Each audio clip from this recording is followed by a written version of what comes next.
Just before we dive into this week's episode, I want to thank you for tuning in for this very first episode of Pose in English. To make sure you don't miss our upcoming episodes, don't forget to subscribe. It only takes a few seconds and it really helps support the podcast. And of course, feel free to like the video and leave a comment. Thanks again, and let's get started. Hello everyone, I'm Alexander Mars and you're listening to Pose, the podcast where we take the time to understand how to make the impossible possible by exploring the exceptional journeys of my guests. Resilience, success, inspiration. These artists, business leaders, entrepreneurs, athletes, or activists agreed to take a pose with us and to share their own journey and their precious advice. Welcome to Pose. She is an actress who's left a lasting impact on generations, from Melrose Place to the iconic Gossip Girl.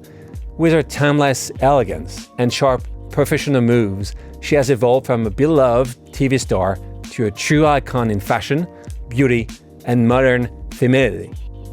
Today, she joins us to open up about her journey, sharing not only her massive successes, but also the hidden struggles, the ups and downs, and the lessons she's learned along the way. Hi, Kelly. How are you? I'm well. How are you? Is it a good introduction, you think? It was incredible. Thank you. It was beautiful. For all those 10 years before Melrose Place was not always easy, right? Right. To get to get what you want. And I'm sure at the time you said, I want to do just big theater, just in movies, and how did you find it just, and for everyone, because a lot of people, as you know, they have dreams. Mm-hmm. Like you had this dream at 17. So that's also something important to them. Just you're pushing them, at what time you think you need to unplug? Did you ever call Anne, your mom, said, Mom, I need to do something else? Yeah, of course. Many times, Many? Yeah, but I think that's part of any business, that you want to be successful at. You have to sort of Day one. dust yourself off and get back up, and go at it the next day. And it's also a mental thing. I think we all know that you have to sort of mentally keep yourself in a good place. And I used to just say, okay, all you have to do is this, and this, and it's a win for you. You just have to kind of, that's how you build resilience, So, yeah, there were many times I would come home and just cry, or I would just be like, oh my God, what am I doing? Or this is ridiculous. I mean, even when you're in the midst of working and things are good, you have moments of feeling these things. So it's partly, yes, I have these dreams, and are they ever going to happen? Am I ever going to build that dream? And then living that dream has its challenges. So there's always times when you have to sit and regroup. In terms of agents, are they always key in the mix? Do you need to have a really good one? Are you with the same agent since that time? Did you change? Do you need to change? Tell us more. Just what's the behind the scene there? Yeah, I had an amazing agent, Steve Glick, William Morris, for years. So William Morris, it's one of the top but three. Not anymore. I'm not. Okay. Yeah, this moment. You have three big agencies in the U.S. where they deal directly with exactly. He's one of the top. The top one. I met him. I had already had agents before him just to get, that helped me get started and were really great. And then when I met him, things really started to move. He was so good. And I was with him for quite a few years. And then he ended up, I think, leaving and going off and being a manager, or I don't know. And then I went off and did whatever. But he was when I think back, he was so important in my career, because he really, not only did he just represent me, but he really believed in me. He was fun and creative. And so, so there's so many people along our path, right? The other question that came after, years and years after, but something I want to discuss with you, because it changed, but not enough, is the big, Weinstein scandal. So you come, here with Weinstein, just all the big issues with the Me Too system. How do you see this? Did you see this coming? Because you were New York by yourself, nice, beautiful, whatever, just adjective we can put there. But were you able did you see it coming? Were you just yourself sometimes, because I've known a few friends, actresses, we had to, fight back just to say no to, it was the same for you, or same you were protected by something and you were this bubble where just no one said anything just to Kelly. Yeah, I think there have been subtle things. Thankfully, I hadn't had to deal with anything, like that. Yeah. Let's say extreme like meaningful. That. Yeah. But yeah, there's subtleties, with people. But I think you just have to learn how to handle it the best you can, and you have to say, okay, it's my job too to sort of say, okay, this isn't cool, or walk away. You know what I mean? I don't navigate things. Yeah, but sometimes those guys. Yeah. That's a whole nother level, though. And allow you to walk away.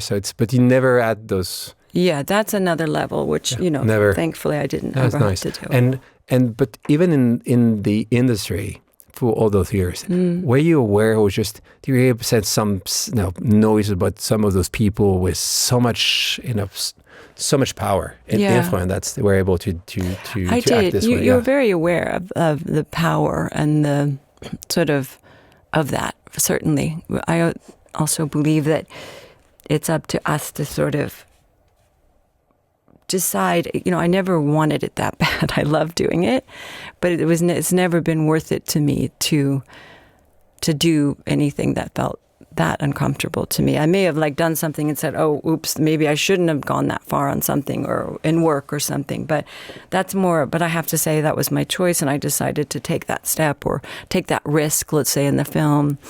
And you can also, but you never had this, I know a few people, even people who came here, actresses and for sure just not actors, who said, you know what, I've been asked out just to get a job, to do something specific, or even on stage, and the fact that I say no, I was thrown away and something. So at least no one ever asked you anything.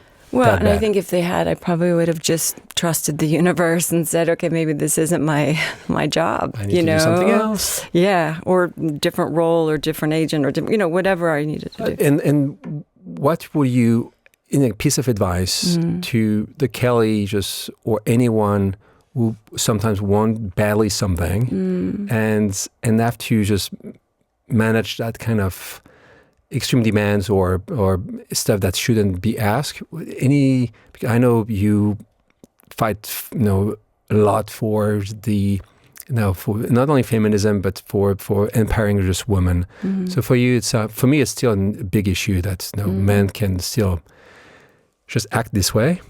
So for you, what's any piece of advice about just stuff that should be done in that case? Well, a lot of alert, because honestly, people didn't alert enough at the time. I understand that. That happens a lot in many different businesses and cultures, and sure. That's a global conversation as well. So,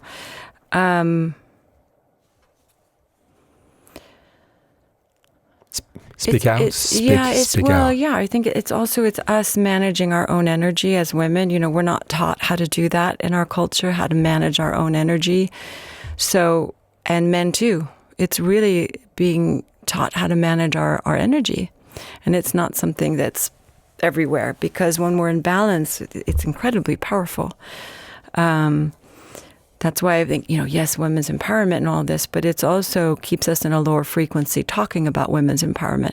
So it's an awareness that men are wonderful, women are wonderful. It's individual. There are individuals who you want to stay away from, or that should be held accountable. And if that's happening, everyone else can kind of be themselves and find their way.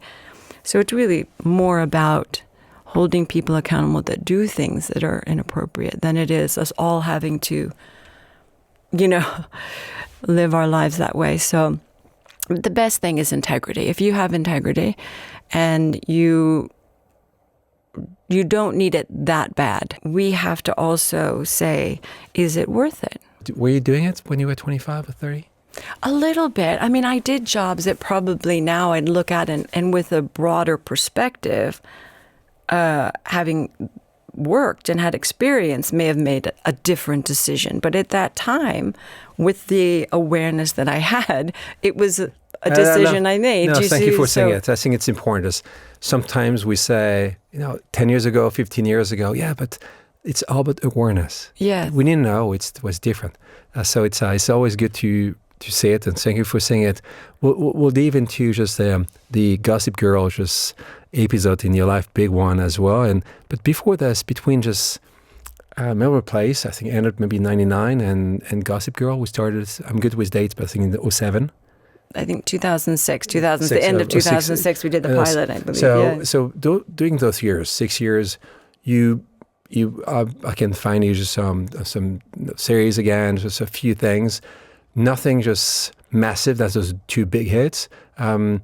So for, again, 6 years doing a lot of things, how do you manage this for you personally, between having seen everywhere and the goal after this? We're in 99 was, I want to be the next Lauren Bacall and being everywhere, and I want to do movies, or was, I love theory so much because it's a different kind of acting. If I want to be with you in 99, just ending it, what was this new direction, or the direction you want to give to your journey? There was a little bit of that, obviously wanting to go on to the next thing and have it be successful and have it be something that was a good quality production that I'd be proud of doing. And at the same time, I realized that it was important to also just go to work. I wasn't going to just sit around and wait, necessarily for those things. So I went to work as much as I could and did work that I enjoyed, and there's just always been something, not that I haven't had a lot of doubts or pity parties or been down or, about things. It's just that something in me trusts that I will be guided where I'm supposed to be, and that sometimes I just have to get out of my own way to allow those things in, because what can be created is so much more than I could even imagine. So you big believer in fate and destiny? I believe that. Do you believe? Oh, yes, I believe. Something bigger. I believe. I feel. I know. You know. Yeah. It's even it's stronger than you don't really believe. Yeah. I love it. How can we not? Sometimes it's. I mean, we have moments. That's what I mean. We have moments, but the moments are when we're disconnected from that. Those are the moments, because when we're in that flow of the universe provides, I trust, I allow, it happens. And when we resist is when we push ourselves into this area of, it's when we get depressed, it's when we get sad, it's when we doubt. And that's the Kelly of today, but the Kelly 20 years ago was the same? Similar.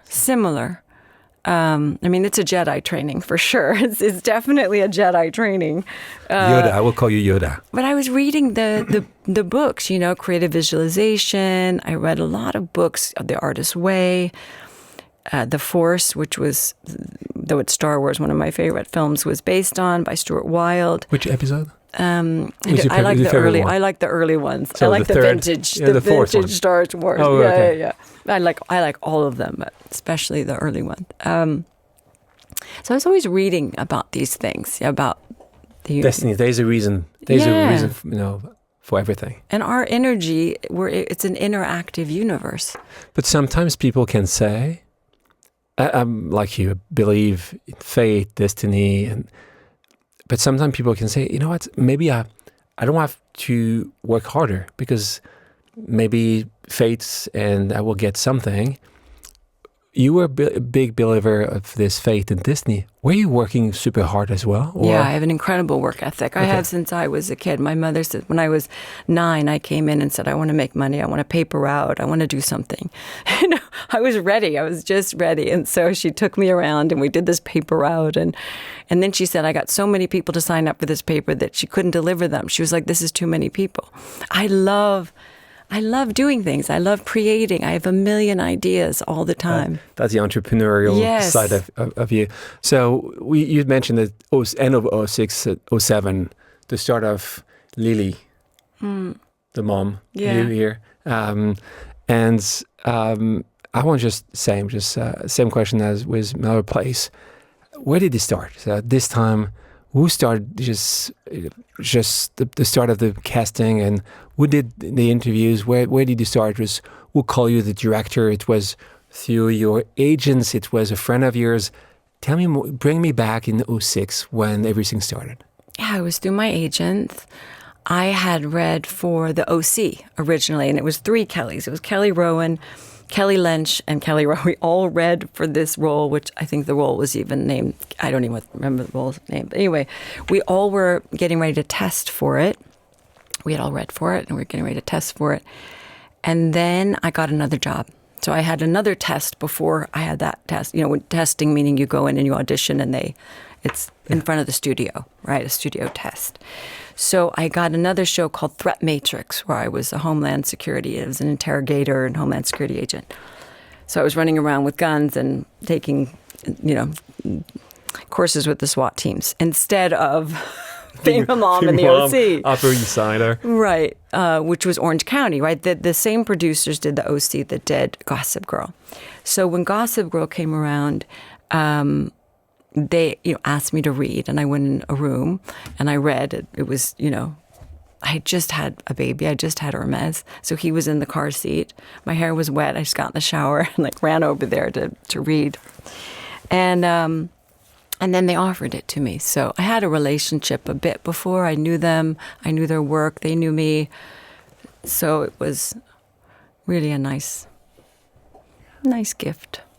And yeah. And when so that was the tests, the studio test.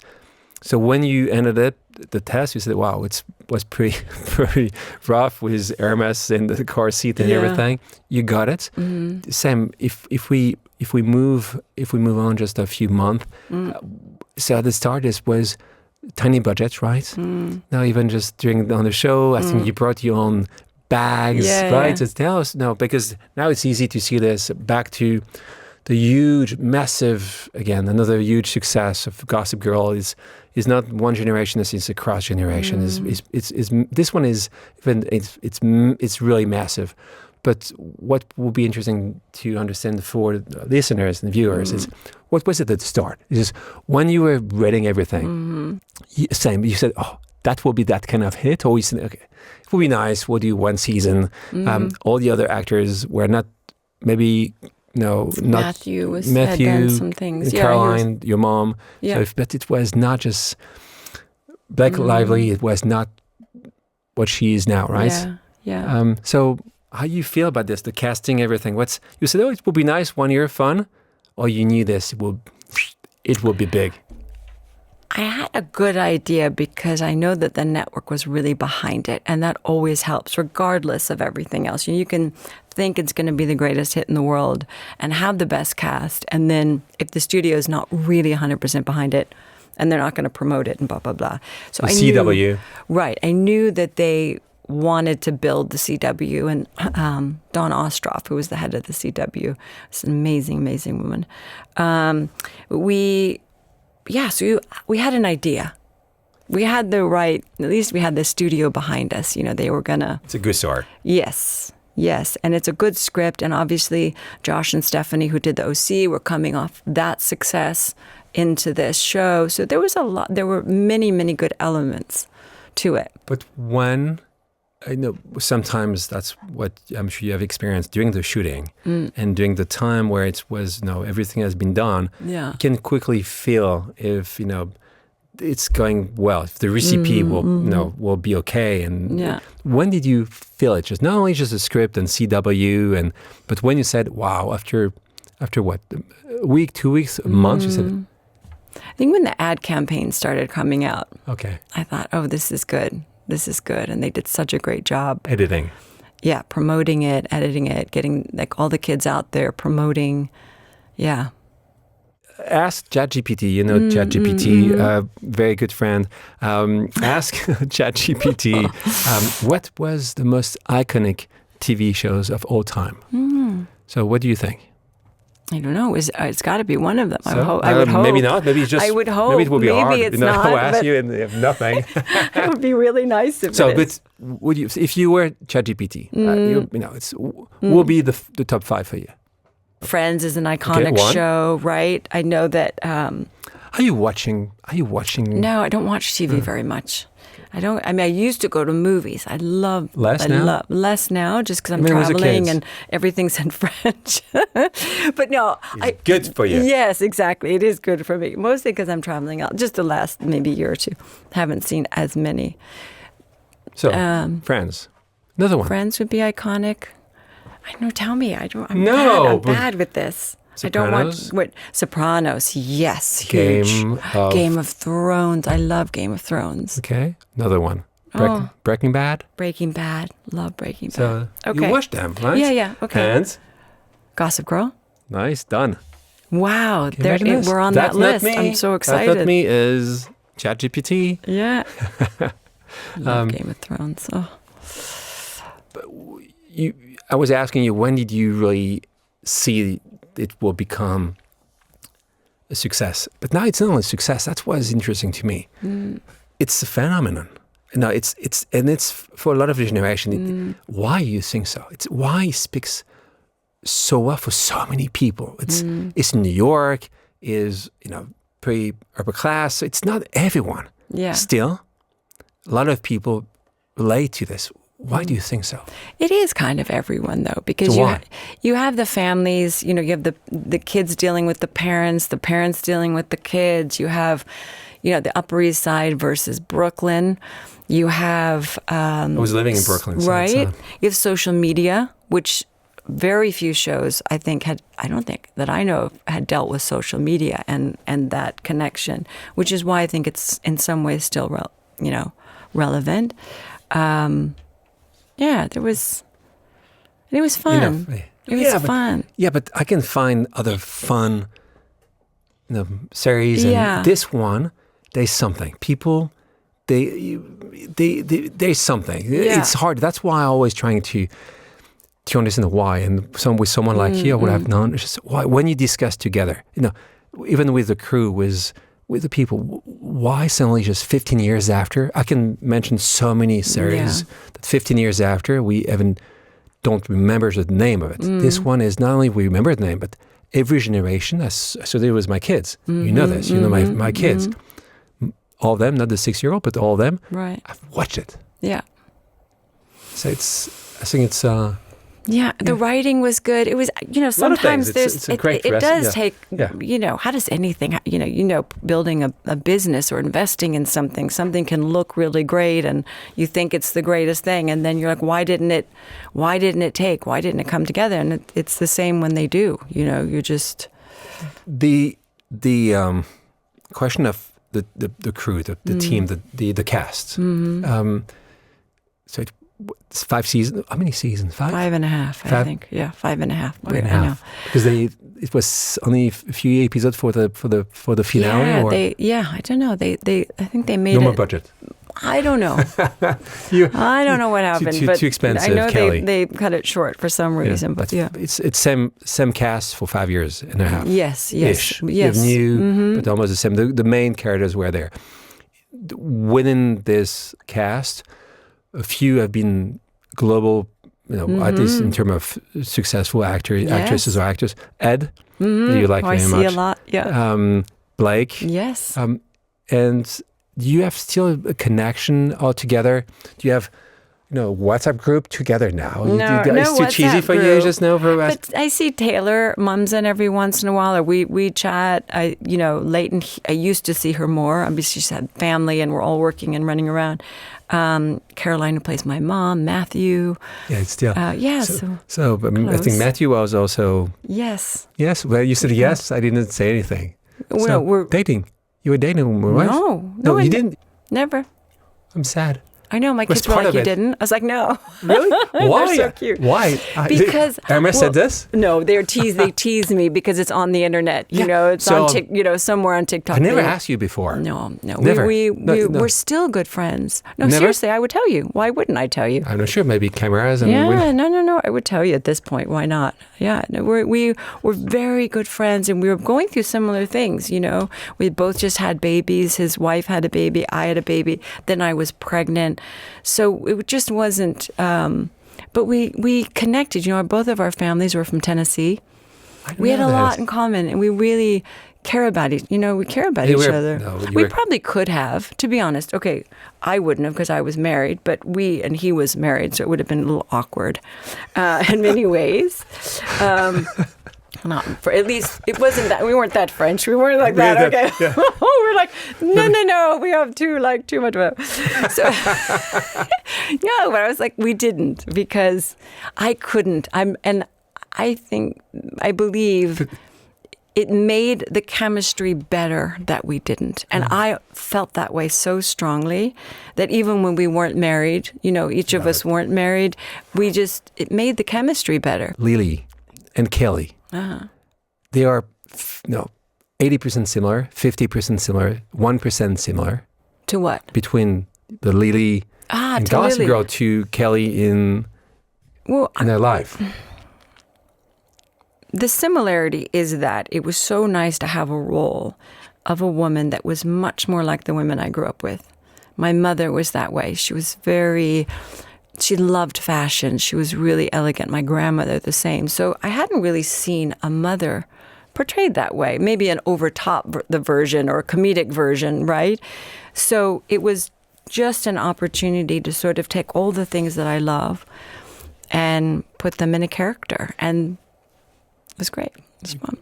we talk, and it's not Anne, but we will listen to a new pose, and it's a new question. We just talk about Gossip Girl, the cast. We'll listen to a question from your mom, Caroline. Hi, Kelly. It's your Gossip Girl mom, Carolyn, a.k.a. Cece. I have a question for you. Both you and I have worked with so many directors, both on Gossip Girl and hundreds of other TV shows. Oh, yeah. And I was wondering if you had a couple of favorite directors and what were the qualities that they had in common, the kind of things that you like to see in a director. And number two, when are you going to direct? You would be absolutely amazing. Aww. XOXO. Aww. She's talking about our mutual friend Norman, who directed Gossip Girl, and we're very close with. He's amazing. He directed me in Dynasty as well. Again, thank you, Caroline. Yes, She's Caroline, so sweet. You know that she was born in Paris. Do you know this? No, I didn't know she was born. I know she's Swedish, and she was raised, and she went to boarding schools. She was born in Paris, Caroline. Didn't know. She does speak French. Yes, she speaks French, yeah, Swedish, she's English. wonderful. So anyway, actress, run-on.